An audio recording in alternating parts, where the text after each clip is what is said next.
Ever feel like the cryptocurrency market is kind of, shrouded in mystery, like it's all happening in the shadows? Yeah. You're not alone. Right. In this deep dive, we're going to try to shed some light on that. Yeah. We're talking about the big players, the ones making waves, the crypto whales. Exactly. The whales. And to help us do that, we're diving into Arkham Intelligence. It's a platform that's using AI to track these whales and the massive transactions they're making. Okay. So instead of like fingerprints and DNA evidence, Right. we're talking blockchain analysis. Yeah, and that's what's so fascinating about Arkham Yeah. is that it's bringing this new level of transparency to a space that's, well, traditionally been known for being pretty anonymous. Right, exactly. It makes you wonder if those two things can even coexist, transparency and anonymity, especially as crypto becomes more mainstream. To the big question. Yeah, for sure. So Arkham, they're like the Sherlock Holmes of crypto, right? But how do they actually do it? They're using these terms like clusters and probabilities. I don't know about you, but I don't use those words every day. Not exactly everyday conversation. No, not really. So break it down for us. How does it actually work? So imagine like a giant puzzle Okay. where every piece is a transaction. Arkham's algorithms, they connect those pieces so you can see the bigger picture. Who's buying, who's selling, how much they're moving around. And what's really wild is they can take a wallet address that seems totally random and connect it to like a hedge fund. Oh, wow. So you suddenly know who's behind that massive Bitcoin purchase. So it's like those scenes in spy movies where they zoom in on a reflection in some guy's sunglasses and bam, Exactly. they know who the villain's working for. Precisely. Yeah. And just like in those good detective stories, context is everything. Yeah. So Arkham takes all that blockchain data and then they cross-reference it. Right. Court filings, news articles, anything publicly available that can like build a case. Wow. They want to figure out who's really pulling the strings behind these big crypto moves. That's incredible. But then Arkham's CEO, Miguel Morel, he's talked about de-anonymization as the future of crypto. And I gotta say, that sounds kind of ominous. Yeah. Are we all gonna see our digital wallets plastered on billboards soon? Well, it's definitely a hot topic, right? And Morel's argument is like, for crypto to really work with the traditional financial systems, the ones we use every day, there has to be some level of transparency. Like, imagine trying to get a loan if the lender can't even verify who you are or, see your financial history. That makes sense, I guess. Right. But where do you draw the line? Yeah. If Arkham can track ETF movements, practically in real time, what's stopping them from looking at my online shopping cart? Right.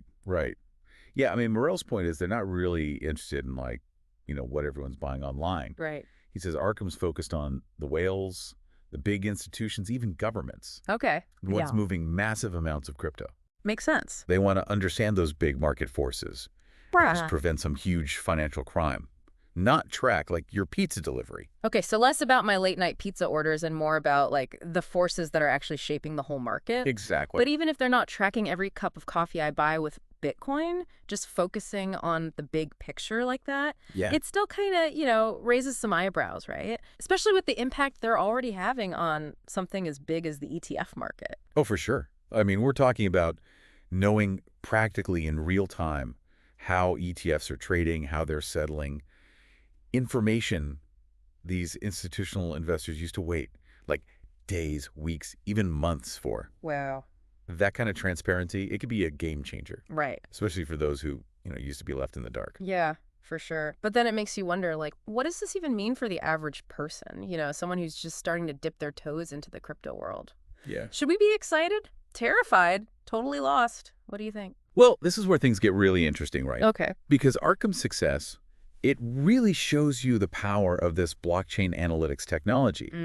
It could make the whole market safer, more transparent, more accountable. Right. But then there's the other side of it, privacy. How much transparency is too much when you're talking about money? Yeah, that's the question, isn't it? That's a tough one.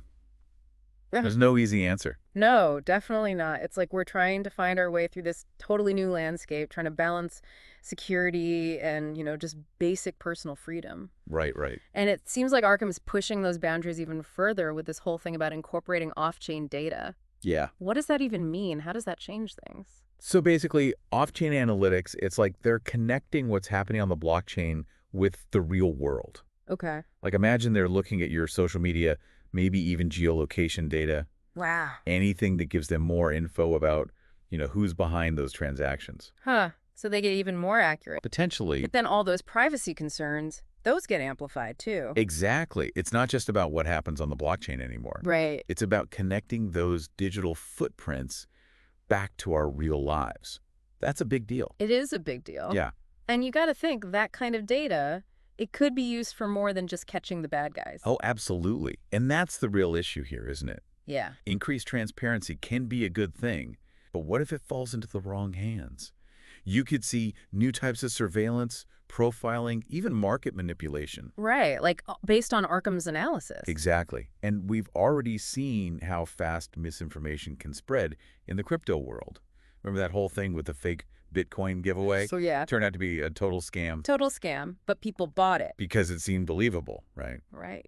In this anonymous digital world, it's easy for that to happen.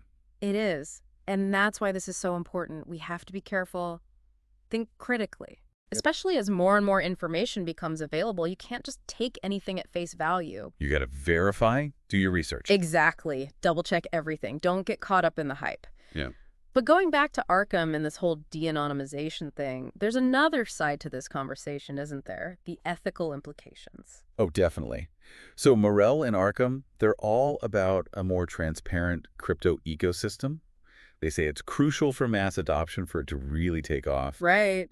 But not everyone's thrilled about that. No, definitely not. It's that classic battle between, like, security and privacy. Yeah. Playing out in the digital world this time. Exactly. On the one hand, you've got people who believe you have the right to control your own data, who are worried about mass surveillance. Right. And on the other, you have those who say we need transparency to keep things safe, to prevent illegal activity.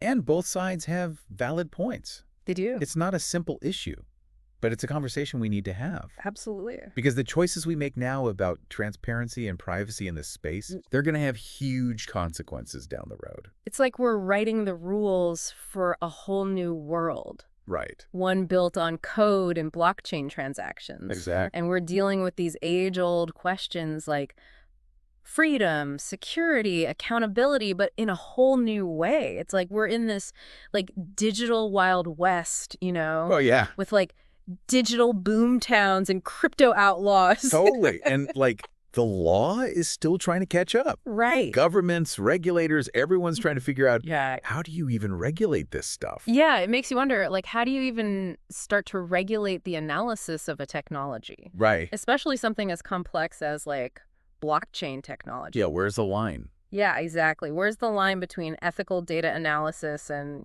just going too far? That's the million-dollar question. And honestly, I don't think anyone really knows the answer yet. Right. We're writing the rule book as we go here. Yeah. It's going to take a lot of thinking, a lot of collaboration, and, yeah, probably a few mistakes along the way. I feel like that's how it always goes with new technology, though, right? Totally. Like trial and error, that's how we figure it out. But one thing's for sure, I think Arkham's proven that this blockchain analytics thing, it's not going away. Oh, no, it's here to stay. And it's only going to get more powerful, more sophisticated. Right, as technology does. Exactly. Which is why these conversations, they're so important. Because this isn't just about making crypto safer. Right. It's about the future of finance, transparency, maybe even democracy itself. It's a big deal. Wow. I mean, it's a pretty mind-blowing thought when you really think about it, right? That this technology could have those kinds of ripple effects. It's not just about crypto. Yeah. Right? Think about what it could mean for campaign finance, for lobbying, Right. even international relations. Yeah. If we can track the flow of money in the crypto world, who's to say we can't do the same thing with traditional financial systems? It's like the possibilities are endless, but so are the, potential downsides, I guess. Exactly. Like any major technological shift, some people will benefit, some will be left behind. Right. And the question is, who gets to decide who those winners and losers are? That's the question. And it seems like that brings us right back to where we started with this deep dive. Right back to Arkham. Yeah, because Arkham and these other platforms like it, they're not just analyzing the market. No. They're shaping it. 100%. They're pushing the boundaries of what's even possible. So yeah, as we're all figuring this out, we have to ask ourselves, what role do we want to play in all of this? It's a call to action for all of us, I think. It is. We need to be informed. We need to be part of these conversations. Because this technology, it has so much potential, good and bad, that we can't just ignore it. Couldn't agree more. So the next time you hear about crypto whales or you see a headline about like blockchain analysis, just remember, it's not just about the technology itself. It's about us. It's about the future we're creating together. One block at a time. One block at a time. Thanks for diving in with us today. My pleasure.